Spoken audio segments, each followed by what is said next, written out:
Srangsalo kaisuku shanmungno te ye hasten information te culture department director ni thani deputation ya farlaika olte prabalanya situation ni adongrok Ashala 2016 ni Indian Ecos hijak tongmani je manthai rokno te ye shanmung ti shalaika olte prabalanya situation ni adongrok প্রথমেই আপনাদেরকে ধন্যবাদ জানাচ্ছি আপনারা আমাদের ডাকে সাড়া দিয়ে আপনাদের মূল্যবান সময় নষ্ট করে এসেছেন আজকে আমরা অল ত্রিপুরা ব্লাইন্ড অ্যাসোসিয়েশনের পক্ষ থেকে রাজ্যের তথ্য এবং সংস্কৃতি দপ্তরের মাননীয় অধিকর্তা শ্রী বিম্বিসার ভট্টাচার্য মহাশয়ের নিকট দৃষ্টিহীনদের স্বার্থ সংশ্লিষ্ট মোট 7 দফা দাবির ভিত্তিতে ডেপুটেশনে মিলিত হতে যাচ্ছি।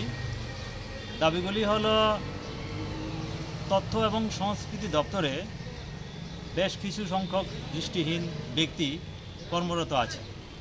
আমরা লক্ষ্য করছি দৃষ্টিহীন কর্মীরা নানানভাবে মানসিকভাবে হয়রানির শিকার হচ্ছেন।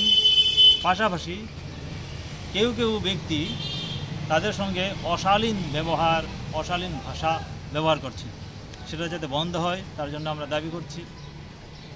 পাশাপাশি আরেকটা হচ্ছে গত 2022 সালে তথ্য এবং সংস্কৃতি দপ্তরের যারা ফোক আর্টিস্ট লোকশিল্পী রয়েছেন গ্রুপ ডি, তাদেরকে প্রমোশনের মাধ্যমে গ্রুপ সিতে উন্নীত করা হয়েছিল। সেই ক্ষেত্রে কয়েকজন দৃষ্টিহীন ব্যক্তিকে তারা প্রমোশন দেননি, অর্থাৎ দৃষ্টিহীন কিছু সংখ্যক ফোক আর্টিস্ট তারা বঞ্চিত হয়েছে। সেটা তারা যাতে বঞ্চিত না হয়, অতি দ্রুত যেন তারাও গ্রুপ সিতে প্রমোশন পেতে পারে, তার জন্য আমরা দাবি আজকে করব। আরেকটা হচ্ছে এই দপ্তরে যারা রয়েছেন দৃষ্টিহীন লোকশিল্পী বা ফোক আর্টিস্ট, তাদেরকে সঠিকভাবে কাজে লাগানো হচ্ছে না, অর্থাৎ তারা সরকারের যে বিভিন্ন অনুষ্ঠান হয় সেই অনুষ্ঠানগুলিতে তারা অংশগ্রহণ করার সুযোগ পাচ্ছে না। তার ফলে কী হচ্ছে, তাদের যে প্রতিভার যে বিকাশ সেটা তারা প্রকাশ করতে পারছে না। আমরা বলছি এইসব যারা দৃষ্টিহীন যারা ফোক আর্টিস্ট রয়েছেন তাদেরকেও যাতে অন্য সাধারণ শিল্পীদের মতো প্রোগ্রাম করার সুযোগ দেওয়া হয়, সেই দাবিটা আমরা করছি।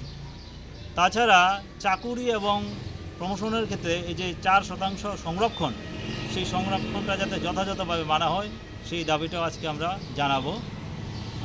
পাশাপাশি আমাদের যে সংগঠন রয়েছে অল ত্রিপুরা ব্লাইন্ড অ্যাসোসিয়েশন, সেই অ্যাসোসিয়েশনকেও যাতে এই যে তথ্য সংস্কৃতি দপ্তরের বিভিন্ন ধরনের অনুষ্ঠান হয়, সারা বছর তারা অনুষ্ঠান করেন, সেই অনুষ্ঠানগুলিতে আমাদের যারা শিল্পীরা রয়েছেন তারাও যাতে সুযোগ পান সেই দাবিটাও আমরা করব। পাশাপাশি আরেকটা দাবি রয়েছে, সেটা ইম্পর্টেন্ট, সেটা হচ্ছে বিশেষভাবে সক্ষম ব্যক্তিদের অধিকার আইন 2016, সেই যে আইন, সেই আইন অনুযায়ী একজন বিশেষ আধিকারিক নিয়োগ থাকার কথা প্রতিটা দপ্তরে। এই আধিকারিকের কাজ হলো এই দপ্তরে যত ধরনের বিশেষভাবে সক্ষম ব্যক্তি কর্মচারী রয়েছেন তাদের সুবিধা অসুবিধা, তাদের বিভিন্ন সমস্যাগুলি দেখাশোনা করা। কিন্তু এই দপ্তরে না, আর অনেক দপ্তরেই সেটা নেই।